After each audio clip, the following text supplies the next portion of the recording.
the very word deradicalisation. If we dissect this word and get to the bottom of the true meaning of this word, it will mean that somebody has been radicalized and now you want to de-radicalize him, meaning remove the effects of radicalization from his brain. But this is not what we are doing. We cannot do that. In order to do this, you have to be with them. Number two, it is impossible you can de-radicalize anybody. What we can do is to stop the youth from falling prey to radicalization. You can save them before they are radicalized. After they are radicalized, you'll have to go to Syria and Iraq to follow them. This is the main point. It is very sad that in this day and age, we have tremendous amount of shortage of intelligent people. Intelligence has become very sought after. Intelligence has become very rare. People use words and then don't know what exactly the word they are using will mean. De-radicalization is like something is frost and you defrost it. So practically speaking, and being very honest in what I'm saying, we are not working on de-radicalization. Because when people are radicalized, they are so extreme in their hateful tenets. They don't want to listen to anybody. Their brain is gone. They cannot understand any rational reason. They cannot understand anything else for except what they have embraced as new belief system. Plus, when you have become radicalized, when you have become fanatic, you take liberties and you do many things which in normal circumstances your sanity will not allow you to do if you're still not insane. But having done all those things, it becomes a matter of your personal ego. Like, if I revert now, what will people say? What will my conscience say? What I've done in the name of Islam, brutal killing, raping women, young children, as young as, 2 months, old babies, they've been raped by Islamists. How are you going to justify your wrongdoings? What ISIS, what Taliban, what Al-Qaeda, and what all these Wahhabis doing, this is not just unholy, un-Islamic. At the same time, it is anti-human practice. Anti-human. It's totally against humanity and human values. The best policy is to make sure that citizens of your country are well protected and they are provided with counter academic reasoning. Radicalization is principally based on wrong interpretation of the holy text. Wrong interpretation, wrong meaning of the Quran has been hammered into their brain, and they're being told different fascinating, lustful stories. And in most cases,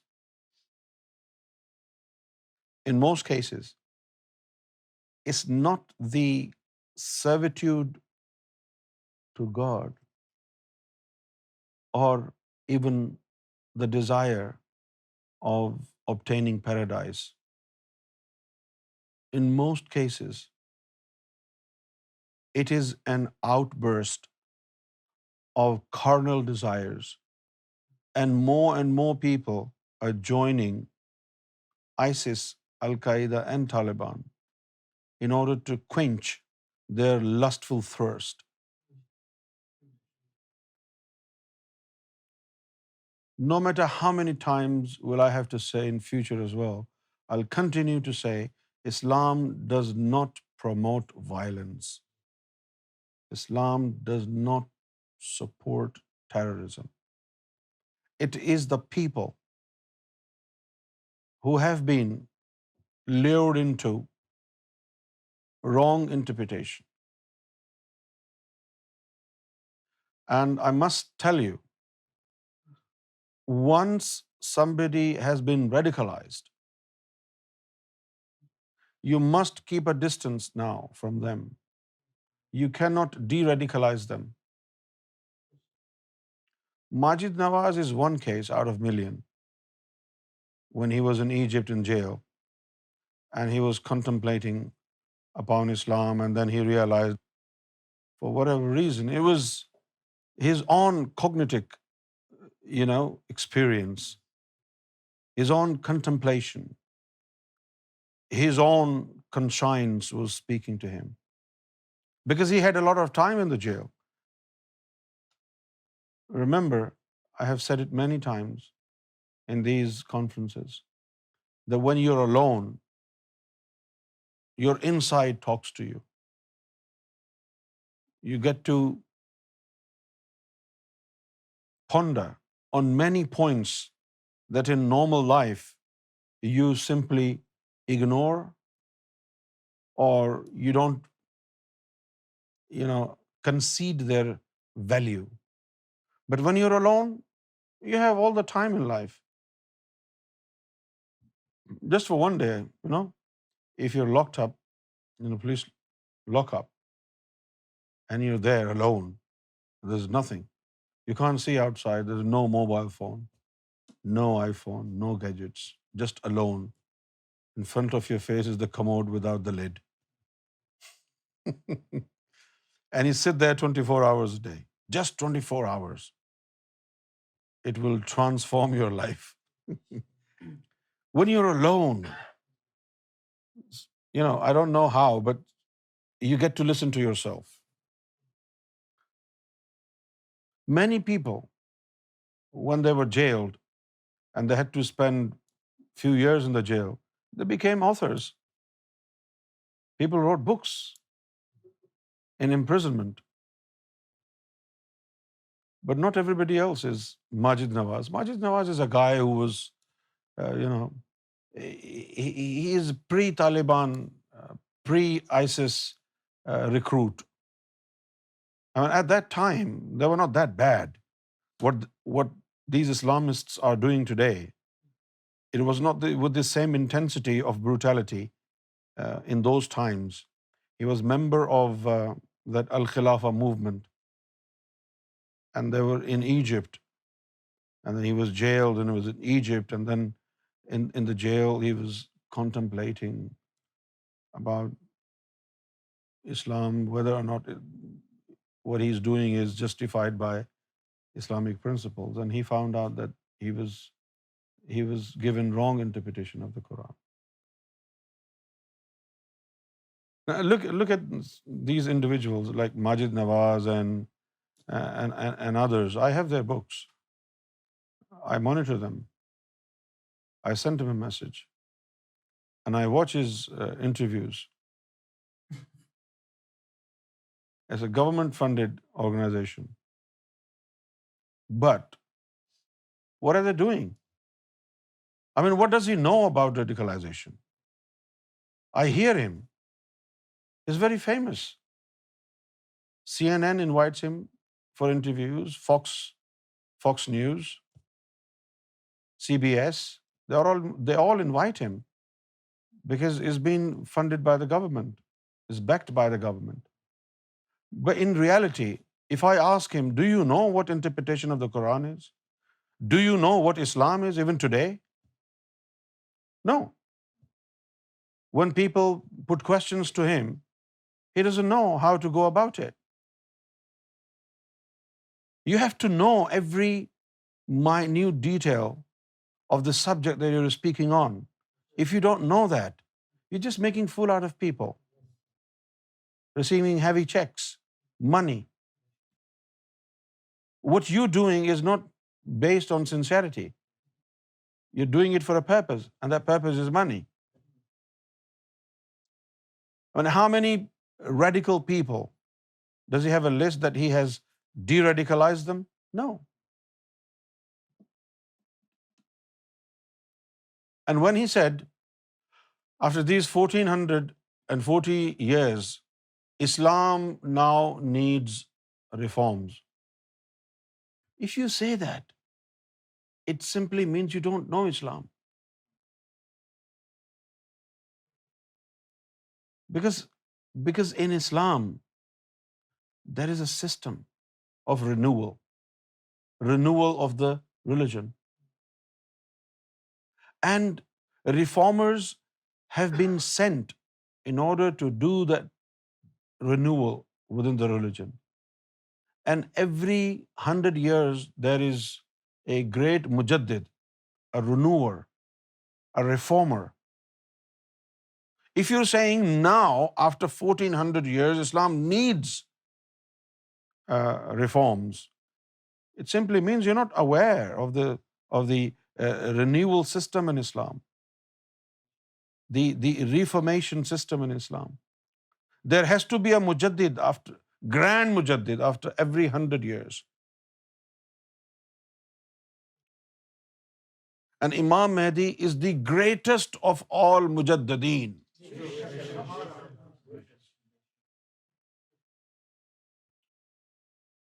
Mujaddid this word comes from the root word tajdeed. Like in Arabic, they say jadid. Jadid means new. Jadid, new. Tajdeed, making new. Mujaddid, the one who makes the religion new. So according to the spiritual system in Islam, there has to be a grand mujaddid after every 100 years. So Islam has been going through reforms constantly. There has been an evolution on a varied scale. On a varied scale, there has been an evolution, and the evolution has been taking place.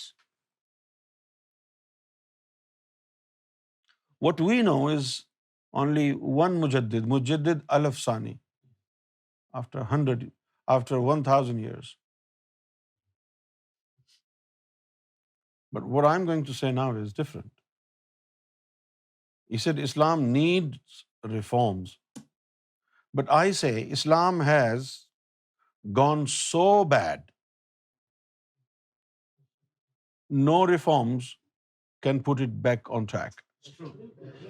It has become a rotten thing, and it is now beyond repair. You cannot repair it. How will you repair it? How? There is no system.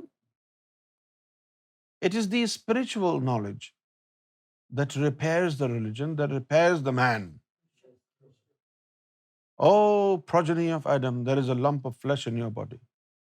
If that is right, your entire body is right. If that is corrupted, your entire body becomes corrupted. And remember well, it is your heart. It is through this knowledge of spirituality that religions are reformed. Islam is history. Islam is gone. Islam does not exist. And Prophet Mohammad said it. La yubqa min al-Islam illa ismahu. Nothing will remain in Islam for except its name. La yubqa. Nothing will remain. یہی مطلب ہے نا من الاسلام in Islam illa ismahu for except its name. Only the name Islam will remain and the rest will depart. And la yubqa min al-Quran illa rasmahu. ایک بات بول دوں میں آپ کو،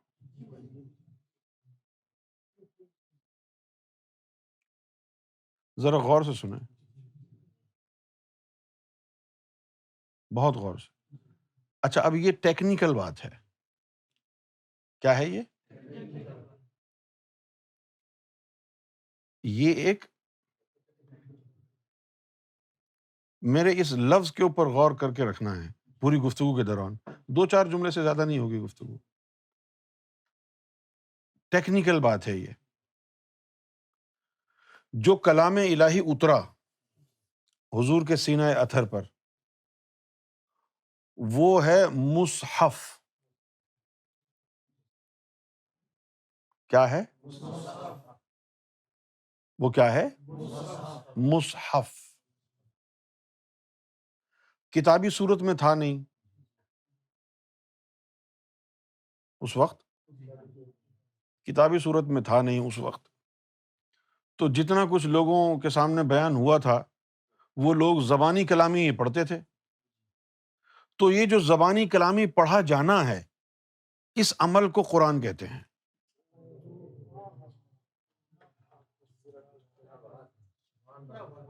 قرآن کا مطلب ہے وہ چیز جو پڑھی جائے، سمجھ گئے آپ؟ اگر اب جب ہم قصیدے پڑھ رہے ہیں، چونکہ اس کو پڑھا جا رہا ہے، اس کو بھی کیسے ہیں؟ قرآن۔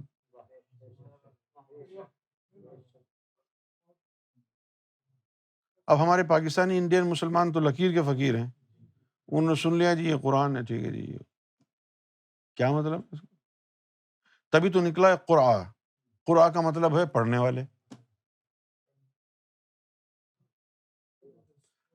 لا یبقى من القرآن، کہ جو کچھ پڑھا جا رہا ہے نا، اس میں کچھ نہیں بچے گا، بس یہی پڑھتے ہی رہ جائیں گے۔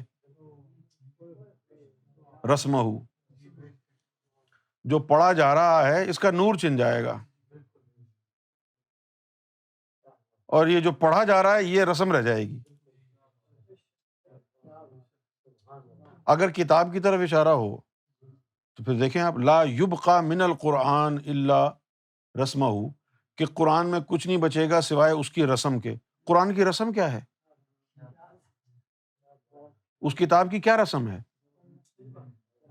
کتاب کی تو کوئی رسم نہیں ہے، لہٰذا آپ کو اس کے روٹ ورڈ کی طرف جانا ہوگا کہ جو کچھ پڑھا جا رہا ہے اس میں کچھ بچے گا نہیں، بس اس پڑھے جانے کی رسم رہ جائے گی۔ رہ گئی رسم ازاں، روح بلالی نہ رہی، فلسفہ رہ گیا، تلقین غزالی نہ رہی، واعظ قوم کی وہ پختہ خیالی نہ رہی، برق طبعی نہ رہی، شعلہ مقالی نہ رہی، اور مسجد مرثیہ خواں ہیں کہ نمازی نہ رہے۔ نمازی تو بہت ہیں، انہوں نے کہا نہیں یہ نمازی نہیں، یعنی وہ صاحب اوصاف حجازی نہ رہے۔ تو جو حضور کے سینے پہ آیا اس کو کہتے ہیں مصحف۔ اور یہ جو حدیث ہے لا یبقى من القرآن الا رسمہ، اس وقت تو قرآن شریف کی یہ حالت تھی نہیں جب یہ حدیث آئی تھی، تو اس کی طرف تو اشارہ نہیں ہو سکتا نا۔ جب حضور نے بھائی حضور کے زمانے کے بعد ہی یہ قرآن کو جمع کر کے کتابی صورت دی گئی نا، اس سے پہلے تو نہیں تھی۔ تو لا یبقى من القرآن الا رسمہ، تو وہاں اشارہ اس قرآن کی طرف نہیں ہو رہا ہے۔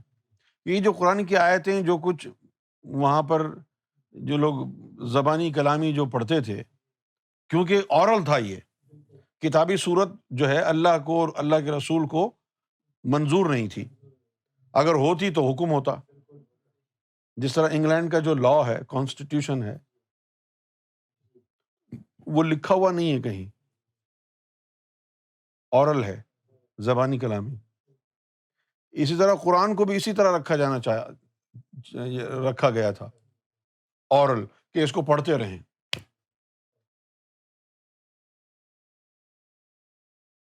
غزوہ بدر میں اچھے خاصے جو ہے حفاظ تھے، وہ شہید ہو گئے۔ لوگ یہ کہتے ہیں، تو پھر ان کو خطرہ محسوس ہوا کہ اگر یہ سارے حافظ شہید ہو گئے تو کیا ہوگا، قرآن کیسے ہوگا؟ لیکن یہ ان کا اپنا خیال ہے۔ تو یہ جو قرآن ہے، یہ اس رسم کو کہتے ہیں پڑھنے کی، جو پڑھا جا رہا ہے۔ اسلام میں تو کچھ نہیں بچا اب سوائے اس کے نام کے، نہ کوئی حدیث کو مانتا ہے آج۔ آپ یقین کریں، کہنے کو لوگ بڑی باتیں کرتے ہیں سارے مسلمان، لیکن ان مسلمانوں کا کوئی بھی فرقہ ہو، بریلوی ہو، سنی ہو، شیعہ ہو، وہابی ہو، کچھ بھی ہو، عملی طور پر اور اعتقادی طور پر نہ یہ حدیث کو مانتے ہیں، نہ یہ قرآن کو مانتے ہیں، نہ یہ اہل بیت کو مانتے ہیں۔ اگر یہ شیعہ اتنی محبت کرتے ہیں اہل بیت سے، تو امام جعفر صادق نے کہا کہ امام مہدی کا چہرہ چاند پہ چمکے گا، تو کیوں نہیں مانتے؟ صاف لکھا ہوا ہے، اور ہماری کتاب میں نہیں ہے۔ میرے پاس جو کتاب ہے الغیبہ، وہ ایران میں یعنی طبع شدہ ہے، ایران میں اس کی جو ہے نا وہ طباعت ہوئی ہے، انصاریان کوئی گروپ ہے پبلشر کا، اور صاف صاف وہاں لکھا ہے۔ اچھا، اب انہوں نے کیا کیا ہے معلوم؟ اب یہ کہنے لگے ہیں کہ بھئی یہ جو امام جعفر صادق نے کہا تھا، اس کا مطلب یہ ہے کہ امام مہدی کا چہرہ چاند کی طرح چمکے گا، حالانکہ وہاں صاف لکھا ہوا ہے کہ چاند پر امام مہدی کا چہرہ چمکے گا۔ تو فتنہ نہیں پیدا کر دیا انہوں نے؟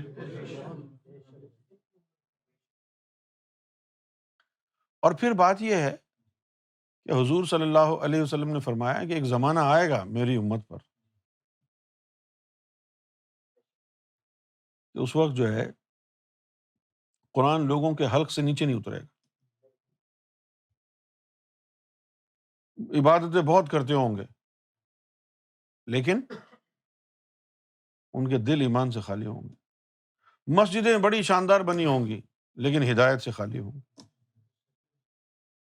اور پھر فرمایا کہ آسمان کے نیچے زمین پر جو مسلمانوں کے جو علماء ہوں گے، ان سے بڑا کوئی شر نہیں ہوگا، ان سے زیادہ کوئی شریر نہیں ہوگا۔ اور پھر فرمایا کہ فتنہ انہی سے نکلے گا اور انہی میں آ کر ختم ہوگا۔ تو مراد یہ ہے کہ اسلام سے فتنہ نکلے گا اور اسلام میں ہی آ کے ختم ہوگا، تو اسلام سے ہی کوئی شخصیت ابھرے گی جو اسلام میں اس فتنے کو ختم کرے گی، اور جو اسلام سے جو شخصیت وہ ابھری ہے وہ شخصیت امام مہدی کی ہے۔ ڈی ریڈیکلائزیشن، ریڈیکلائزیشن، اس کی ساری کہانی صرف اور صرف قرآن مجید کے مفہوم کو آلودہ کرنے سے تعبیر ہے۔ جو اس کی غلط تشریحات بیان کی جاتی ہیں، رانگ، مس لیڈنگ، کرپٹیڈ، کنکاکٹیڈ، فیبریکیٹڈ انٹرپریٹیشن۔ شریعت کے اندر ایک مسئلہ ہے کہ بھئی حضور نے کہا قبروں کو پکا نہ کرو، سنا ہے؟ قبروں کو پکا نہ کرو، یہ اب اسی نقطے کو اٹھا کے وہابی کیا پرچار کرتے ہیں اپنے فالوورز کو کہ حضور صلی اللہ علیہ وسلم کا فرمان ہے کہ کچی قبر بناؤ، قبروں کو پکا نہ کرو۔ تو اب جو حضور کا گنبد خضرا بنا ہوا ہے یہ حضور کے فرمان کے خلاف ہے، اور ایک وقت آئے گا کہ اس کو گرا دیں گے، مسمار کر دیں گے گنبد خضرا کو۔ اچھا، اب ہمارے بریلوی صرف اس بات کو اچھالتے ہیں، دیکھو جی یہ کہہ رہے ہیں کہ اس کو یہ گرا دیں گے، اس کو گرا دیں گے۔ وہ جو تعلیمی اور علمی نقطہ ہے اس کو نہیں پکڑ رہے بریلوی۔ علمی نقطہ کیا ہے؟ بھئی کسی بھی مسلمان کو آپ بیوقوف بنانا چاہیں اپنی فرقے میں لانے کے لیے تو کم سے کم ایسے طریقے سے لائیں گے نا کہ بالکل براہ راست اس کو یہ نہ لگے کہ بھئی یہ کیا کروا رہا ہے مجھ سے، ہیں؟ لہٰذا جیسے کہ وہ انہوں نے جو ہے وہ یزید کو جنتی جو کہا ہے، اب اس کے پیچھے کیا کہانی ہے کہ بھئی وہ ایک حدیث قسطنطنیہ تھی، اس کے بارے میں یہ حکم تھا کہ بھئی جو بھی قسطنطنیہ لشکر جائے گا اس میں جتنے لوگ بھی ہوں گے اس لشکر میں وہ سب جنتی ہوں گے۔ اچھا، پھر معلوم یہ پڑا کہ بھئی قسطنطنیہ تو جو ہے 18 لشکر گئے تھے یک کے بعد دیگرے، تو حضور نے جو فرمایا تھا وہ پہلے لشکر کا فرمایا تھا، اور یہ جو یزید تھا 17ویں لشکر میں گیا۔ اب یہ بات بریلیوں کو پتا ہو تو آگے آ کے بیان کریں، کیوں ظاہر شاہ؟ آگے جا کے بیان کریں۔ اچھا، اب اگر کوئی جاتا ہے ان کے پاس بریلوی شریلوی کہ بھئی یہ تم کیا بول رہے ہو، یزید کے بارے میں ایسا بولتے ہو، تو وہ حدیث دکھاتے ہیں، اب وہ چپ ہو جاتا ہے۔ بریلوی علماء کے پاس ہے ہی نہیں جواز، ان کے پاس علم ہو تو یہ کہیں کہ ہاں جی بات تو صحیح ہے، حدیث قسطنطنیہ کے بارے میں یہی آیا ہے کہ جو اس میں شامل ہوگا وہ جنتی ہوگا، لیکن یہ تو پہلے لشکر کے لیے کہا تھا، یزید 16 لشکروں میں تو گیا نہیں، وہ تو رنگرلیاں منا رہا تھا، وہ تو 17ویں میں گیا، اور وہ بھی نہ چاہتے ہوئے، اور اس وقت گیا جب کچھ سب کچھ فتح ہو چکا تھا، لڑائی کرنے تو گئے نہیں تھے اس لشکر میں۔ ایک اب اس نقطے کو کہ حضور نے فرمایا سب جنتی ہوں گے، اس نقطے کی آڑ میں وہ اس پھیلا رہے ہیں، پھیلاتے رہے۔ محرم کے مہینے میں کراچی میں کیا ہوتا تھا کہ مختلف جو مقررین ہوتے تھے نا ان کی جو ہے آڈیو کیسٹ بکتی تھی، جیسے مولانا شفیع اکاڑوی تھا، اسی طرح ایک تھا شاہ بلیغ الدین۔ شاہ بلیغ الدین کی جو ہے ہمارے والد صاحب لے کے آتے محرم کے دنوں میں کیسٹ، اور وہ دکان پہ رکھ کے بجاتے۔ وہ یہ بکواس کرتا تھا شاہ بلیغ الدین، آہستہ آہستہ لوگوں میں یہ بات جو ہے نا پھیلنا شروع ہو گئی۔ لیکن اگر کسی کے سینے میں حضور کی محبت کا کوئی رنگ ہوتا یا امت کا کوئی درد ہوتا تو تحقیق کرتا اور حوالوں کی روشنی میں کھڑا ہو کر کے کہتا کہ جی یہ جو بات کہی جا رہی ہے یہ بات درست نہیں ہے، اصل بات یہ ہے۔ تو علمی محاذ نہیں بنایا گیا ان لوگوں کی طرف سے جو حضور کی محبت کے دعوے دار تھے۔ جس طرح اب یہ جو مزاروں پہ جاتے ہیں لوگ، مزاروں پر جا کر جو ہے چرس پیتے ہیں، افیون کھاتے ہیں، بھنگ پیتے ہیں، پڑھے لکھے لوگ کہتے ہیں کہ جی یہ کیا، اور وہابیوں کو موقع ملتا ہے، بھئی یہی کام کرتے ہیں یہ۔ لیکن یہاں سے بریلویوں کی طرف سے کوئی نہیں کھڑا ہوا کہ جو بات کو جو ہے اجاگر کرے کہ جی یہ تصوف میں، روحانیت میں ایسا کچھ نہیں ہوتا، اور اگر ان مزاروں پر ہو رہا ہے تو اس میں تصوف یا روحانیت کا کیا قصور ہے، یا اس بزرگ کا کیا قصور ہے؟ پھر وہاں بھی کہتے ہیں اچھا تم تو کہتے ہو کہ یہ ولی اللہ زندہ ہوتے ہیں، تو یہ چرسی موالیوں کو بھگاتے کیوں نہیں ہیں ایسے؟ یہ تو پڑے ہوئے سو رہے ہیں قبر میں۔ کیسی کیسی باتیں ہوتی ہیں نا۔ مجھے یاد آ گیا کہ سرکار نے یہ بات سنائی کہ سرکار بھی کسی مزار پر ایسے ہی گئے ذاکرین کو لے کے، سندھ میں ہے وہ کوئی مزار، تو وہاں جو ہے سرکار نے دیکھا کہ بڑے چرسی اور موالی بیٹھے ہوئے۔ اب اس سرکار کو سگریٹ کی بدبو، چرس، اس بدبو سے بڑی چڑ ہے، سرکار کا موڈ آف ہو جاتا ہے اگر کوئی سگریٹ کی بدبو آ رہی ہو تو، بڑی خطرناک چڑ ہے، یعنی کیونکہ آپ کا جسم مبارک بھی بڑا نازک ہے نا، بہت نازک۔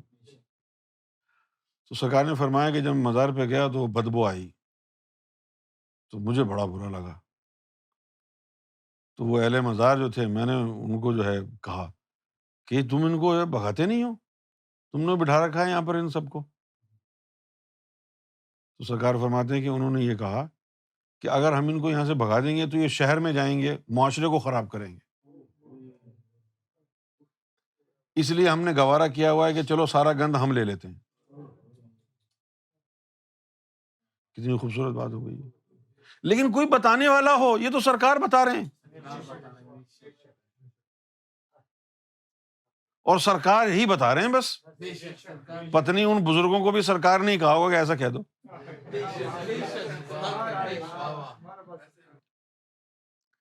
یہ جو تصوف کے جو دعوے دار ہیں، انہوں نے نہیں کہا کہ بھئی یہ جو ہے نا چرس پینا اور یہ سب کچھ کرنا یہ سب غلط ہے، کہنا چاہیے نا،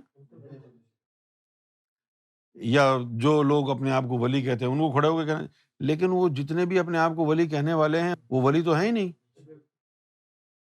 انہوں نے تو ولایت کا لبادہ اوڑھا ہی اس لیے ہے کہ اس دور میں سب سے بہترین بزنس جو ہے نا یہ پیر بن جاؤ،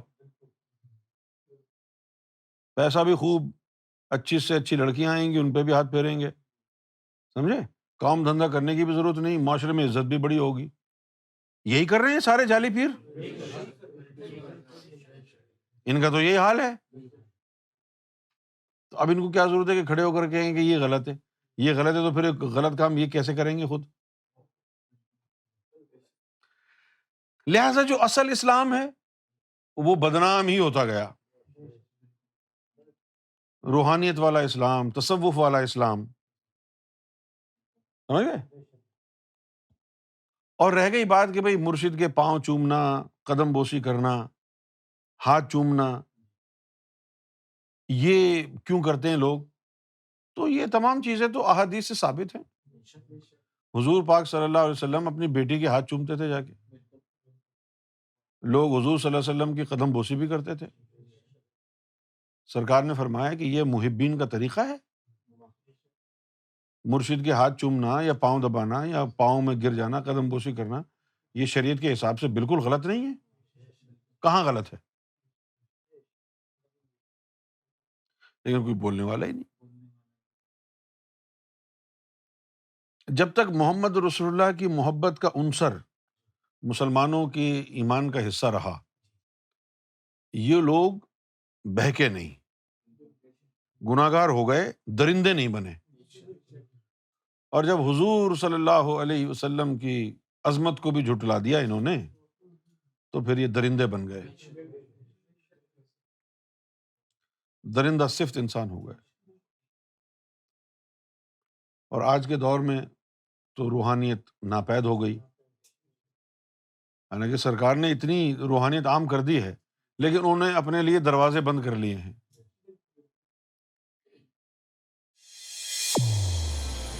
Aura TV Guidance brought to you